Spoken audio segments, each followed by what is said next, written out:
Hey everybody, it's Troy from Troy's Year of Beer, and I'm excited to show you Shakopee's Brewhall.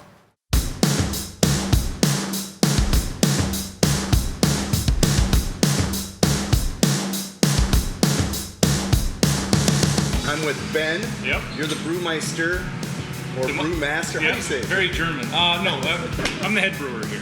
What makes you guys different? I like kind of the really malt forward or malt derived beers as opposed to adding a lot of the things like fruit and lactose and weird hop additions that you're kind of seeing as kind of trendy these days. Yeah. That's not to say we don't do them. It's just most of the stuff when you look at our board up there is going to have more traditional styles of beer, regular cream ale, like an actual IPA, West Coast IPA. How'd you get into craft beer? I was lucky enough to meet the right people, and got an assistant brewership at a place in Uptown, Minneapolis, called the Herkimer. One of those,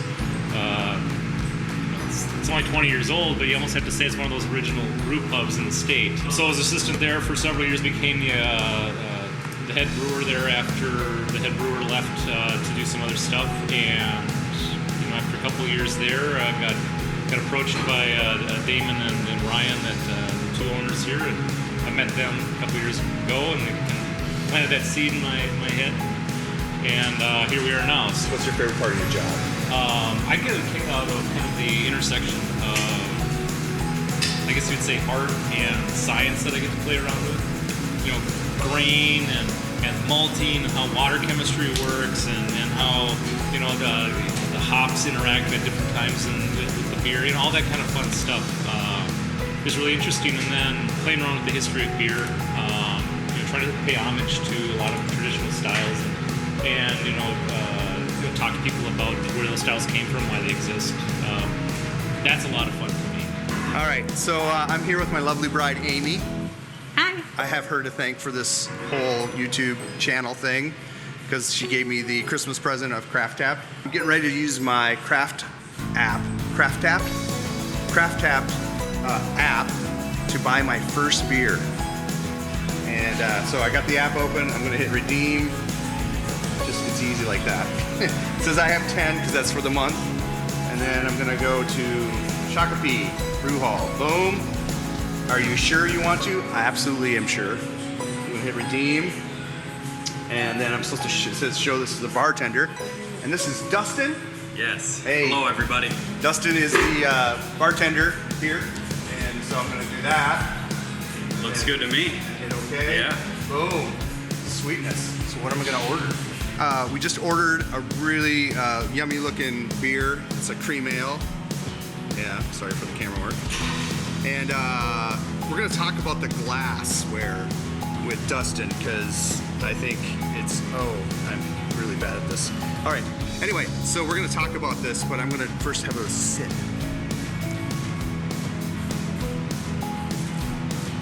Okay, and I did the cardinal sin. I didn't smell it first. Anyway, that is light and refreshing and smooth. Aim, you wanna try some? You gotta roll the, I didn't do, there's shock, yeah. Okay, so I just tried my first Shakopee Brewhall beer, and it is a cream ale. Yes. Yep. Called Sunshine. Sunshine, and it's killer. Yeah. It's fun. Yes. Let's talk about the glass, because I know glassware is like a big deal, right? It is, yeah. And the reason is you want to have presentation, of course. So, you have your straight pint glasses. There's not a lot there to offer. Sure. But something like this allows for usually a bigger opening. I mean, you can even see that in something like this here. Yeah. So we offer these guys. And this is a tulip, or? Yes, yep, tulip. And where those come into play and where they can be helpful is when you have wider openings like this, it allows you to smell it, get that nose piece that you want to experience when you first kind of approach the beer. Yeah, it's kind of like wine, like exactly. People they talk about a finish and all these different things. Exactly, yeah, you have all that when you approach glassware too. So cool. Something like this, I would offer any of my beers in if you wanted just a short pour to try some stuff. Yep. Or higher alcohol things could be found in that. And then we also, anything that is 10% and up for us, we have even another special piece of glass that we put into those. So. Yeah, because you don't want to pour a big old glass of that. Exactly, yeah, that one might put you to sleep a little bit. Yeah, Amy was noticing your Yeah, our Coasters. coasters. They're a pretty big hit around here. So this is hardwood floor. it is, yeah. So you notice the old tongue and groove. So I mean, you could put these together. Yeah, like you create like a double puzzle, right? a little double wide coaster. Yeah. And that was just because we wanted to use the materials that we put into this place. Had some flooring left, and so bought a burner, stamped them. Cool. And now we have coasters. Now this is obviously a hop. Is this your logo? Yes, yep. So there's two ways you can look at it. Oh, yeah. When it's up like this, Dude, you I see it now. Yeah, the peacock. Right. When it's upside down, you have your hop plant. So it's kind of a fun little. And what's with the way. peacock? You know, the owners were kind of looking for something, and really what we've told people is a peacock is made up of a bunch of different pieces that creates a beautiful picture.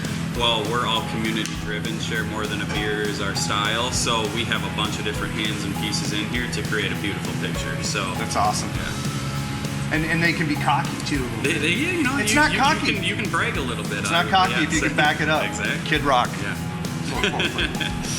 All right, Dustin. Hey, Appreciate you, man. Of course, yeah. I'll be back later. Awesome. We're gonna see this place lit up. looking forward to it. All right. Thanks for joining me for Troy's Year of Beer.